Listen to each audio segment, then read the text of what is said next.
जी, अस्सलाम वालेकुम and welcome to my YouTube channel. आज हम एनएमडी कैट लेक्चर सीरीज का आगाज़ कर रहे हैं, जिसके अंदर सबसे पहले हमने सेकंड ईयर के टॉपिक्स को कवर करना है। और इस दफ़ा जो हमारे पास टॉपिक की एडिशन हुई है सेकंड ईयर में से, जो कि पहले पिछले साल मौजूद नहीं था, वो है आपके पास होम्योस्टेसिस का। तो चलिए, जो बेसिक डेफिनेशंस है पहले उसको देखते हैं, फिर जो हमारा मेन टॉपिक है ह्यूमन यूरेनरी सिस्टम या ह्यूमन एक्सक्रीटरी सिस्टम, उसकी डिटेल हमने पढ़नी है। तो सबसे पहली चीज हमारे पास होम्योस्टेसिस है क्या? हम कहते हैं सर, इंटरनल एनवायरनमेंट को हमने क्या करना है? प्रोटेक्ट करना है। किससे? From the harms of fluctuation in the external environment. कि जब भी बाहर के एनवायरनमेंट के अंदर, एक्सटर्नल एनवायरनमेंट के अंदर क्या होगी बेटा? चेंजेस आएगी, फ्लक्चुएशन आएगी, तो उससे क्या करना है? इंटरनल एनवायरनमेंट को प्रोटेक्ट करना है, मेंटेन करना है। इस प्रोसेस को हम क्या नाम देते हैं? होम्योस्टेसिस का नाम देते हैं। लेट सपोज हमारे पास एक लिविंग ऑर्गेनिज्म है, ये उसकी बॉडी का क्या है? इंटरनल एनवायरनमेंट है, और ये उसका क्या है? एक्सटर्नल एनवायरनमेंट है। अब अगर इस एक्सटर्नल एनवायरनमेंट के अंदर कोई फ्लक्चुएशन आएगी, कोई चेंजेस आएगी, तो इन फ्लक्चुएशन से बचने के लिए आपके पास जो मैकेनिज्म है, या जो हम बॉडी को प्रोटेक्ट करते हैं, उस प्रोसेस को हम क्या नाम देते हैं? होम्योस्टेसिस। हम एक छोटी सी मिसाल ले लेते हैं टेम्परेचर की। कि लेट सपोज बाहर के एनवायरनमेंट के अंदर, एक्सटर्नल एनवायरनमेंट के अंदर किसके अंदर चेंज आ रहा है? टेम्परेचर के अंदर। या तो टेम्परेचर ज्यादा हो रहा है या टेम्परेचर कम हो रहा है। अब उस चीज से बचने के लिए, लेट सपोज मैं मिसाल देता हूं कि आपके पास गर्मी है, तो बाहर का टेम्परेचर क्या होगा? ज्यादा होगा, 38, 39, 40, 41। लेकिन आपकी बॉडी का टेम्परेचर क्या रहेगा? 37। या अगर हम इसको मजीद प्रिसाइज करें, ठीक है, तो हम कहते हैं 36.1 डिग्री सेल्सियस से लेकर 37.8 डिग्री सेल्सियस तक होता है। इसी तरह जब हम सर्दियों की बात करते हैं, तो हम कहते हैं टेम्परेचर 15, 10, 5, इवन माइनस में भी चला जाता है अगर आप नॉर्दर्न एरियाज की बात करें। लेकिन आपकी बॉडी का टेम्परेचर क्या रहता है? 36.1 से लेकर 37.8 का जो रेंज है, इसी के अंदर आपको आपका टेम्परेचर मिलेगा। इसी प्रोसेस को हम क्या नाम देते हैं? ओवरऑल होम्योस्टेसिस का नाम देते हैं। फिर इसके अंदर कुछ बेसिक टर्मिनोलॉजीज है, like thermo regulation, osmo regulation, excretion. हम कहते हैं कि सर, अगर इंटरनल बॉडी के टेम्परेचर को मेंटेन करना है, थर्म का मतलब टेम्परेचर, रेगुलेशन का मतलब मेंटेन करना या रेगुलेट करना, तो इस चीज को हम क्या नाम देंगे? Thermo regulation. और आपकी बॉडी के अंदर ये जो काम कर रहा है, इसको हम थर्मोस्टेट का नाम देते हैं। ये क्या है बेटा? ब्रेन का पार्ट जो काम कर रहा है, उसको हम हाइपोथैलेमस का नाम दे रहे हैं। और हाइपोथैलेमस किसका पार्ट है बेटा? फोर ब्रेन का। और यहाँ पे आपने ये भी याद रखना है कि जो फोर ब्रेन है, वो आपके ब्रेन का सबसे लार्जेस्ट पार्ट। दूसरी चीज हमारे पास क्या आती है? Osmo regulation. ऑस्मो रेगुलेशन के अंदर हम क्या करते हैं बेटा? वाटर एंड सोल्यूट्स के लेवल को क्या करते हैं? रेगुलेट करते हैं या मेंटेन करते हैं। और थर्ड जो हमारे पास चीज है, इसके अंदर मेनली मेनली मेनली हम किसका जिक्र करते हैं? नाइट्रोजनस वेस्ट को बॉडी से एलिमिनेट करना या रिमूव करना। तो इस प्रोसेस को हम क्या नाम देते हैं बेटा? एक्सक्रीशन का नाम देते हैं। तो ये बेसिक चीजें आपको पता होनी चाहिए। मेन जो हमारा टॉपिक है, वो है ह्यूमन यूरेनरी सिस्टम। तो सबसे पहली चीज आपको पता होनी चाहिए कि आपके यूरेनरी सिस्टम के अंदर जो मेन कंपोनेंट्स है, वो है कौन कौन से? तो सर, सबसे पहले नंबर पे आपके पास क्या है? किडनी। दूसरे नंबर पे क्या है? यूरेटर। तीसरे नंबर पे यूरेनरी ब्लैडर। और चौथे नंबर पे आपके पास क्या है? यूरिथ्रा है। अब अगर हम ओवरऑल देखें, तो सर ये आपके पास आ गया a pair of kidney, a pair of ureter. ये जो दो स्ट्रक्चर है सर, याद रखना है, ये आपको किसके अंदर मिलेंगे? पेयर के अंदर मिलेंगे।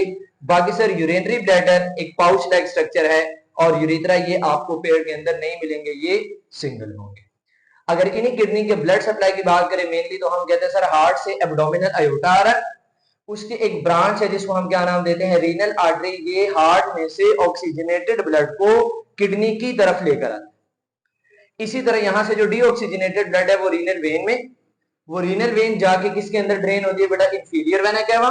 और इंफीरियर वेना केवा जाके हार्ट के अंदर डीऑक्सीजनेटेड ब्लड को क्या करेगी बेटा? ड्रेन करेगी। क्लियर हो गया बेटा? अब सर, किडनी का मेन काम क्या है? यूरिटर का, यूरिनरी ब्लैडर का, यूरिथ्रा का। यहां पे हम मेन मेन देख रहे हैं, आगे हमने डिटेल में किडनी को डिस्कस करना है। हम कहते हैं सर, किडनी का जो मेन काम है, वो क्या है? ब्लड को फिल्टर करना, या क्या करना? Urine formation. ठीक है, ये चीज आपके पास कौन करता है? किडनी।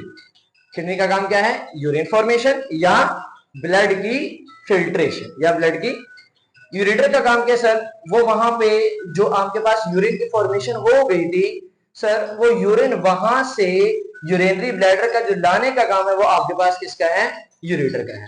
तो हम कहते हैं एक ट्यूब है, एक कनेक्शन है between the kidney and urinary bladder. ये भी आपको पेड स्ट्रक्चर में मिलेगा।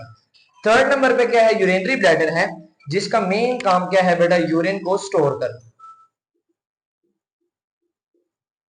इसका मेन काम क्या है, यूरिन को स्टोर करना। और इसकी जो कैपेसिटी होती है वो आपके पास 0.5 मतलब आप कह लें कि हाफ लीटर से लेके 1 लीटर तक ये क्या कर सकते हैं बेटा, यूरिन को स्टोर कर सकते हैं। और फिर आपके पास लास्ट पार्ट क्या है बेटा, वो यूरिथ्रा है।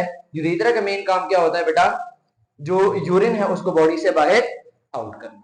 अब अगर इसकी बात करें तो हम कहते हैं सर मेल के अंदर ये क्या करता है, यूरिन और स्पर्म दोनों चीजों को क्या करता है, पास करता है।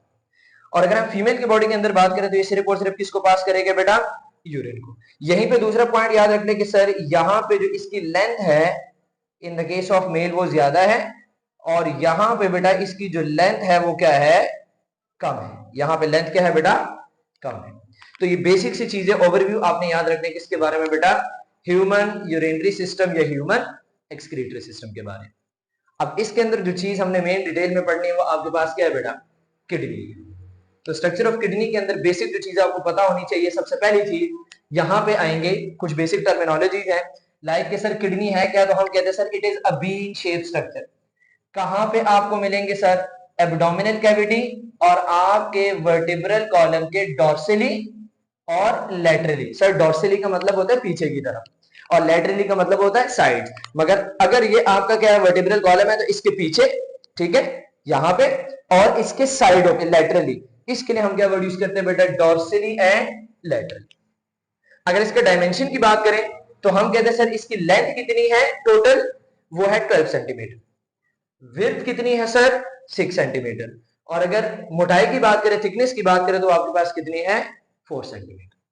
फिर यहां पे एक इंपॉर्टेंट चीज आपने याद रखनी है जो आपके एफएससी की बुक्स के अंदर मेंशन नहीं है, वो ये है बेटा कि जो किडनी है इसका जो टोटल वेट है वो कितना है, 1% है बॉडी का। लेकिन जब दिल ने एक बार बीट करना है, हार्ट बीट, एक हार्ट बीट के साथ सर यहाँ पे ब्लड कितना आता है, 20%। तो यहां से हमें आइडिया होता है इसका मेन जो काम है वो क्या है, ब्लड को फिल्टर करना है, उसमें से वेस्ट मटेरियल को क्या करना है बेटा, रिमूव करना है। क्लियर। अब ये एक डायग्राम है आपके पास जिसके अंदर हमने मेन पार्ट डिस्कस करने बेटा। सबसे बाहर ये जो ब्लू कलर से आपको नजर आ रही है, ये आपके पास क्या है बेटा, रीनल कैप्सूल है जो कि कनेक्टिव टिश्यू से मिलकर बनी है। फिर उसके अंदर ये वाला जो पार्ट नजर आ रहा है रेड कलर से बेटा, ये आपके पास क्या है, रीनल कॉर्टेक्स है। रीनल कॉर्टेक्स के सर आउटर पार्ट है। और दूसरा जो आपने इसमें पॉइंट याद रखने की, इसका कलर क्या होता है बेटा, हम कहते हैं ये डार्क रेड होता है। वैसे अगर ओवरऑल हम किडनी को देखें तो वो क्या है, रेडिश है। लेकिन उसके अंदर जब आप उसको कट करेंगे तो एक पोर्शन आपको थोड़ा सा क्या नजर आएगा, डार्क नजर आएगा, और अंदर वाला थोड़ा सा क्या होगा, लाइट होगा। वो जो डार्क पोर्शन है वो कौन सा है, रीनल कॉर्टेक्स। और वो जो बाहर वाला, अंदर वाला पोर्शन, सॉरी, जो अंदर वाला पोर्शन आपको मिलेगा उसको हम क्या नाम देते हैं, रीनल मेड्यूला। तो ये इनर पार्ट है, और ये थोड़ा सा आपको क्या नजर आएगा बेटा, लाइट रेड नजर आएगा।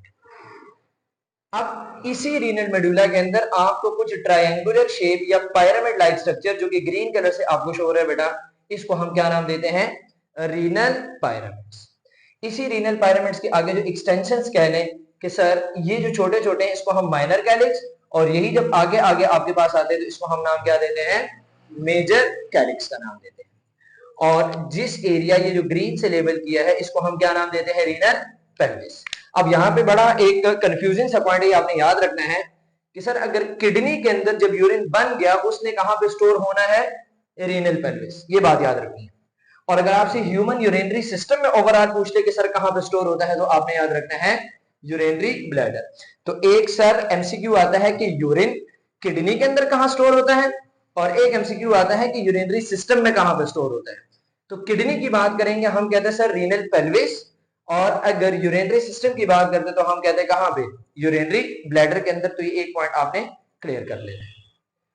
फिर सर ये अगेन वही रीनल आर्टरी जो हार्ट में से, एब्डोमिनल अयोटा में से, रीनल वेन, इसने जाके इंफीरियर वेना कैवा के साथ और इंफीरियर वेना कैवा ने हार्ट के अंदर ड्रेन कर लेना है। फिर ये जो पार्ट नजर आ रहा है रेड वाला, इसको हम क्या नाम देते हैं, हाइनस, या इसी के लिए हम वर्ड यूज कर सकते हैं बेटा हाइलम का। हम कहते हैं ये एंट्री पॉइंट भी है और ये एग्जिट पॉइंट भी है। एंट्री पॉइंट किसके लिए है कि यहां से रीनल आर्टरी ने किडनी के अंदर एंट्री करनी है, तो उसके लिए क्या है, एंट्री पॉइंट है। और यही वो पॉइंट है जहां पे क्या है बेटा, आपके पास रीनल वेन या आपके पास ये जो पार्ट नजर आ रहा है जिसको हम क्या नाम दे रहे हैं, यूरिटर, जो कि एक ट्यूब है, एक कनेक्शन के तौर पे काम कर रहा है किसके दरमियान, किडनी और यूरिनरी ब्लैडर के दरमियान। ठीक है, तो बेटा इसके लिए ये आपके पास क्या है, एग्जिट पॉइंट। क्लियर? तो ये सारी की सारी चीजें थी बेटा आपके पास किडनी के बारे में, यूरिनरी सिस्टम के ओवरव्यू के बारे में। नेक्स्ट लेक्चर के अंदर इंशाल्लाह हमने नेफ्रॉन के स्ट्रक्चर को, उसके फंक्शन को डिटेल से डिस्कस करना है। अगर आपको वीडियो अच्छी लगी तो वीडियो को लाइक कीजिएगा, चैनल को सब्सक्राइब कीजिएगा और अपने दोस्तों के साथ शेयर कीजिएगा।